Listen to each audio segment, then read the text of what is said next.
안녕하세요. 까치살모입니다. 미국의 제너럴 아토믹스사에서 지난달인 6월 24일 소셜미디어 X에 각종 무인기의 형상을 올렸는데요. 그 중에서도 특히 사람들의 이목을 집중시키고 있는 게 바로 이즈모급 함선에 전자식 사출 장치를 탑재한 모습이었습니다. 그래서 오늘은 그 이야기를 할까 하는데요. 특히 제가 저번에 독도함에 전자식 사출 장치를 달 수 있다고 이야기하면서 좀 설명이 부족했던 것 같아서 그걸 집중적으로 분석을 해보겠습니다. 우선 여러분도 잘 아시겠지만 일본은 이즈모급 함선을 항공모함으로 개조를 하고 있고 이미 2021년 6월에 1차 변경을 끝내고 10월에는 F-35B의 착함 시험을 했는데요.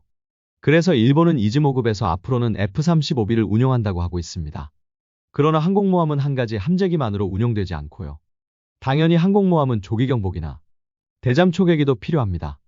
그래서 지금 일본은 미국의 제너럴 아토믹스사로부터 시가디언 무인기를 도입하기로 했고 지금은 바로 이 시가디언 무인기를 이즈모급에서 운용하는 걸 고려하고 있는 것으로 알고 있습니다.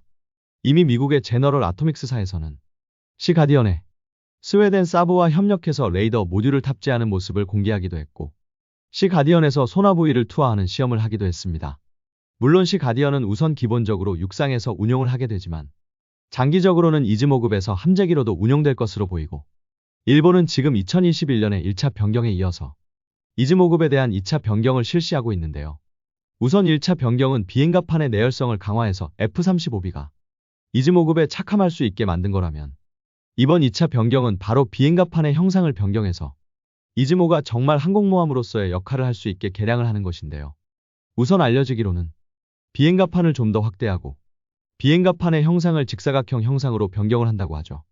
그리고 아직은 전자식 사출 장치를 탑재한다는 공식적인 발표는 없습니다만 분명한 건 이즈모급은 F-35B를 운용하기 위해서 개량이 되지만 F-35B의 이함거리를 단축시켜줄 스키점프대의 도입 계획은 없습니다. 그리고 이즈모급이 스키점프대를 도입하지 않는 이유는 바로 고정익 무인기를 운용하기 위한 전자식 사출 장치를 탑재하기 위해서가 아닐까 합니다. 그리고 분명한 건 이미 미국의 제너럴 아토믹스사에서는 바로 일본의 이즈모급과 영국의 퀸 엘리자베스급의 탑재가 가능한 전자식 사출 장치를 개발을 하고 있습니다.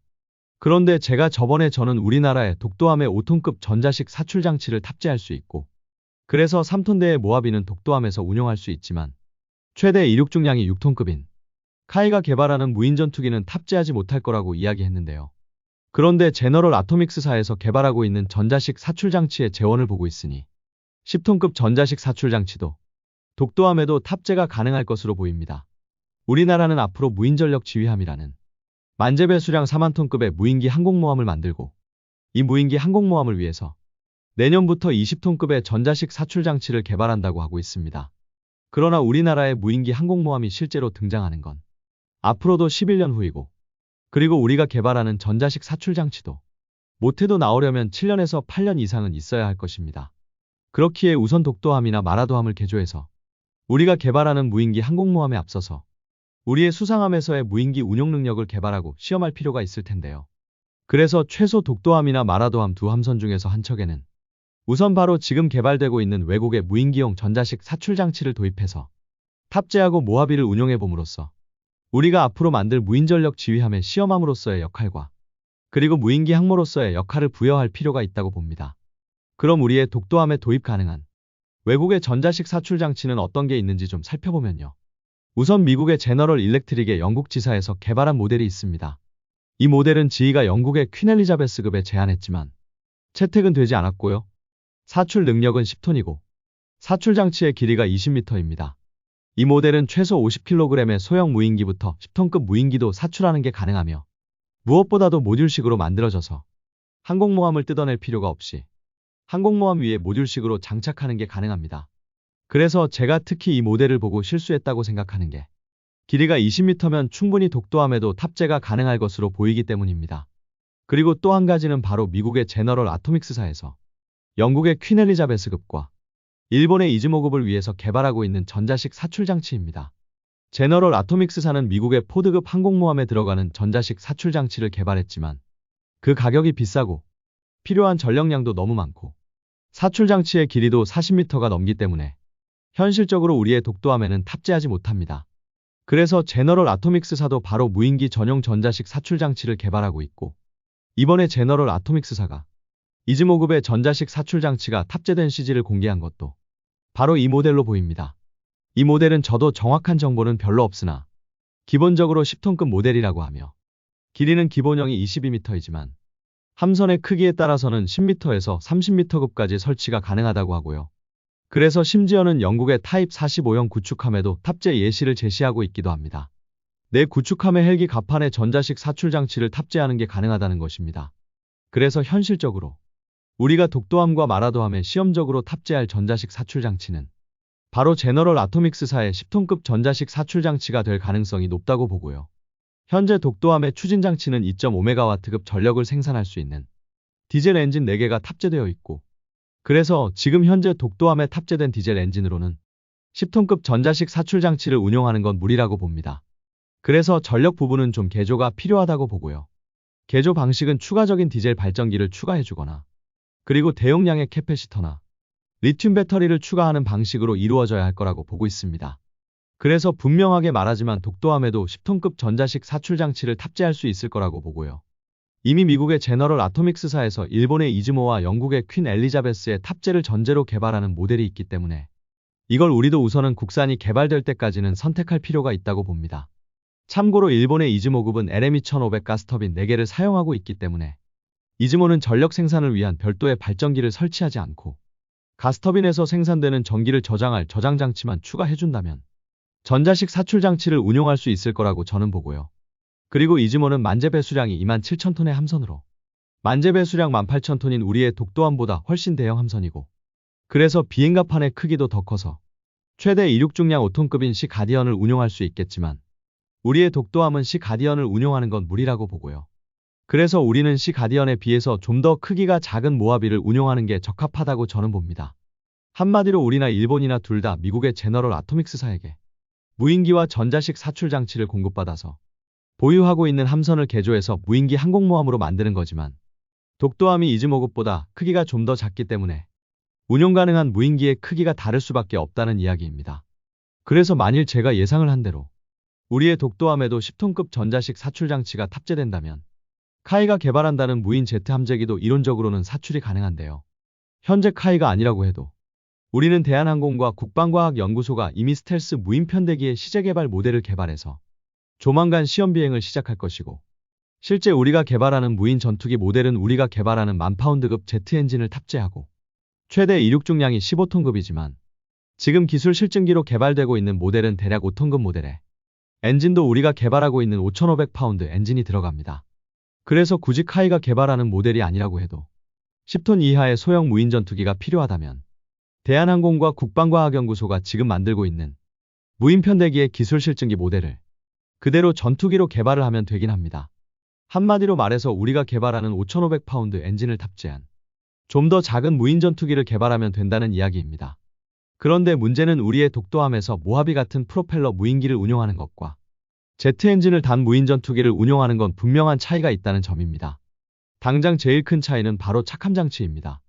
기본적으로 프로펠러 무인기는 속도가 워낙 느리기 때문에 착함 속도도 느리고, 그래서 함선에 착함시키는 것도 쉽습니다. 이론적으로는 아예 강제 착함 장치가 없어도 착함이 가능합니다. 그에 반해서 제트 전투기는 아무리 크기가 작아도 착함 속도가 빠르기 때문에 무조건 강제 착함 장치가 있어야 합니다. 그리고 만일 제트 무인 전투기를 제대로 운용을 하려면 경사갑판을 새로 만들어주는 등 독도함에 대한 대대적인 개량이 필요할 것입니다. 그래서 그 부분에 대해서는 저도 좀 의문점이 듭니다. 분명 이론적으로는 독도함과 마라도함에서도 카이가 이야기하는 6톤급 무인 전투기도 운용이 가능합니다. 그러나 이 카이의 무인 전투기를 독도함과 마라도함에서 운용하게 개조하는 건 결코 쉬운 문제는 아닐 것입니다. 그래서 이건 해군의 선택이라고 생각을 합니다. 독도함과 마라도함을 대대적으로 개조를 해서 소형 무인 전투기도 운용을 할 수 있게 하느냐, 아니면 어차피 독도함과 마라도함은 어찌 보면 우리가 무인기 항공모함을 만들기 위한 시험함이고, 그리고 임시로 쓸 임시방편이기 때문에 약간만 개조해서 무인 전투기의 운용은 하지 않고 모하비급 기체만 운용하냐는 건 해군의 선택이라고 보고요. 그래서 결론은 일본은 미국의 제너럴 아토믹스사로부터 시가디언 무인기와 전자식 사출 장치를 도입해서 이즈모급의 이즈모함과 카가함을 유인 전투기와 무인기를 같이 운용하는 유무인 복합 항모로 만들려 하고 있고요. 우리도 무인전력 지휘함이라는 본격적인 무인기 항공모함을 도입하기에 앞서서 독도함과 마라도함을 개조해서 일본과 마찬가지로 미국의 제너럴 아토믹스사로부터 모하비 무인기와 전자식 사출 장치를 도입해서 독도함과 마라도함에 설치를 해서 무인기 항공모함을 만들게 될 것으로 보입니다. 다만 우리와 일본의 차이가 있다면 일본은 미국의 제너럴 아토믹스사로부터 그냥 이미 만들어진 장비와 시스템을 도입하려 한다는 점이고, 그에 반해서 우리는 미국의 제너럴 아토믹스사와 공동으로 개발에 참여해서 아예 기술을 이전받으려 한다는 게 차이라고 볼 수 있습니다. 지금 시간이 지날수록 해외에서 들어온 정보 등을 취합해서 우리의 독도함과 마라도함이 어떤 식으로 무인기 항모로 개조될지 구체화되고 있는데요. 이제 우리가 이 부분에서 지켜볼 관전 포인트는 바로 경사 비행갑판을 우리가 채택을 하느냐라고 봅니다. 결론은 우리가 5톤급 무인 제트 전투기도 독도함과 마라도함에서 효과적으로 운용하려면 마치 2차 세계대전 때의 항공모함인 미드웨이급 항공모함에 미국이 나중에 경사 비행갑판을 추가해준 것처럼 우리의 독도함과 마라도함에도 경사 비행갑판을 추가하는 게 좋다고 보고요. 그러나 그러기 위해서는 독도함과 마라도함을 아주 크게 개량을 해야 하고 막대한 개조 비용이 들어갈 것입니다. 그래서 과연 우리 해군이 독도함과 마라도함에서 경사 비행갑판을 적용해서까지 무인 전투기를 운용하려 할지가 관전 포인트라고 저는 생각을 합니다. 일본은 이즈모급 2척과 그리고 추가로 2척의 항공모함을 건조해서 4개의 기동함대를 만든다고 하고요. 우리는 독도함과 마라도함을 개조하고 그리고 무인전력 지휘함 1척을 건조해서 3개의 기동함대를 만든다고 합니다. 그런데 우리와 일본이 가장 크게 차이가 나는 건 결론은 유인 전투기를 항모전단에서 운용을 하느냐 안 하느냐입니다. 일본은 자신들의 항공모함에서 F-35B를 운용할 생각이고 우리는 우리의 항공모함에서 유인 전투기를 운용하지 않을 생각입니다. 그래서 이게 가장 큰 차이를 보이는 건데요. 그러나 저는 우리나라의 선택이 옳다고 보고요. F-35B는 너무 비싸고 운용유지 비용도 너무 많이 들어갑니다. 그에 비해서 지금 갈수록 인공지능이 발전을 해서 유인 전투기가 과연 필요할지 의문점이 많이 들고 있기 때문에 굳이 비싼 비용을 들여서 F-35B를 운용할 필요는 없다고 보고요. 다만 우리의 독도함과 마라도함에서도 무인 전투기를 운용할 수 있게 하냐가 관건이 아닌가 합니다. 당연히 우리 함대의 전투력을 높이려면 독도함과 마라도함에서도 무인 전투기를 운용하는 게 옳겠지만 그러기 위해서는 독도함과 마라도함을 상당히 크게 개조를 해야 하고 그럼 상당히 많은 비용이 들어가게 될 것입니다. 여러분은 이 문제를 어떻게 보시나요? 독도함과 마라도함을 대대적으로 개량해서 무인 전투기도 운용하게 하는 게 옳다고 보세요? 아니면 독도함과 마라도함의 무인기 항공모함으로서의 역할은 과도기적인 모습이기 때문에 굳이 그럴 필요는 없다고 보시나요? 그리고 미국이 트럼프라는 한 사람이 마음대로 하는 독재 국가가 아니라는 점은 여러분이 아셔야 할 것입니다. 무슨 말이냐면 트럼프가 어떤 걸 결정한다고 그대로 되지 않는다는 건데요. 최근에 트럼프 정권에서는 내년 예산에서 F-35의 도입 수량을 절반으로 줄이고 이세븐 조기 경보기의 도입을 취소하는 등 트럼프 정권의 정책 방향에 따라서 내년도 국방비를 책정했는데요. 당연하지만 트럼프가 이리 결정한다고 해도 최종 결정권은 미국 의회에 있습니다. 우선 반으로 줄인다는 F-35의 수량은 이미 미국 상원에서 어느 정도 다시 증가했고요. 이세븐의 도입을 취소한다는 것도 지금 미국 하원에서 한참 논의 중이어서 다시 살아날 가능성이 높아 보입니다. 실제로 미국의 내년도 국방비는 트럼프 정권이 제출한 것에 비해서 이미 어느 정도 다시 증가한 상태입니다. 그리고 이것과 관련해서 지금 터키는 미국으로부터 F-35를 구매하기 위해서 한참 미국과 논의 중이고 트럼프 정권에서는 상당히 긍정적인 반응이 나오기도 했는데요. 그러나 트럼프 정권에서 터키에 F-35를 판매하기로 결정을 한다고 해도 터키는 F-35를 구매하지 못할 것입니다. 그 이유는 터키가 다시금 러시아로부터 도입한 S-400을 포기하지 않겠다는 뜻을 밝혔기 때문입니다.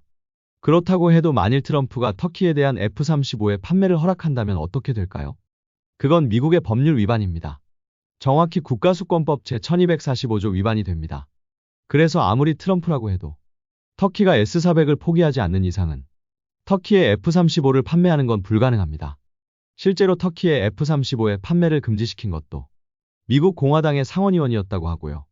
그래서 터키가 F-35를 구매하는 건 아무리 트럼프가 허락을 한다고 해도 불가능하며 그렇게 되면 터키가 아무리 유로파이터를 도입한다고 해도 F-35를 도입하는 그리스 공군에게 여전히 공중전에서 밀릴 수밖에는 없습니다. 그런데 왜 터키는 저런 식으로 S-400을 포기하지 못하는 것일까요? 터키가 S-400을 도입해서 얻은 이익보다 손해가 너무 큰데 이건 제가 보기에는 완전히 에르도안의 고집이라고 밖에는 보이지 않습니다. F-35 도입뿐만 아니라 터키는 S-400을 도입함으로써 너무 많은 손해를 보고 있는데도 S-400을 포기하지 않는 이유는 정말 고집 말고는 없다고 보이고요. 만일 제가 에르도안이었으면 정말 미국의 사드가 비싸서 도입할 수 없고, 그리고 이스라엘의 에로우3는 이슬람 국가여서 도입할 수 없다면 S400 대신에 우리의 LSM을 도입하는 걸 고려해 볼 만도 한데 전혀 그럴 기미도 없어 보이고요. 한마디로 지금 시점에서는 터키가 미국과 F-35의 도입을 위해서 다시 논의하고 있다고 하지만 터키가 F-35를 도입할 가능성은 거의 없다고 보는 게 옳을 것 같습니다. 오늘은 일본의 이즈모급의 무인기용 전자식 사출장치가 탑재된다고 해서 우리의 독도함과 비교를 해봤는데요. 결론은 지금 일본과 우리는 아주 비슷한 길을 가고 있습니다. 여전히 무인기 항공모함을 도입하는 걸 반대하시는 분들이 많지만 일본도 이즈모급을 항공모함으로 개조를 하는 사업을 착착 진행 중이고, 그리고 신규 항공모함도 도입한다고 하고 있고요. 우리도 독도함과 마라도함을 무인기 항공모함으로 개조를 한다고 하고 무인전력지휘함이라는 새로운 항모를 도입한다고 하고 있습니다. 그리고 이게 전부 미국이 원하는 바이기도 하고요. 그래서 우리와 일본은 미국이 원하는 대로 가고 있는 셈입니다. 여러분은 이 문제를 어떻게 생각을 하시나요?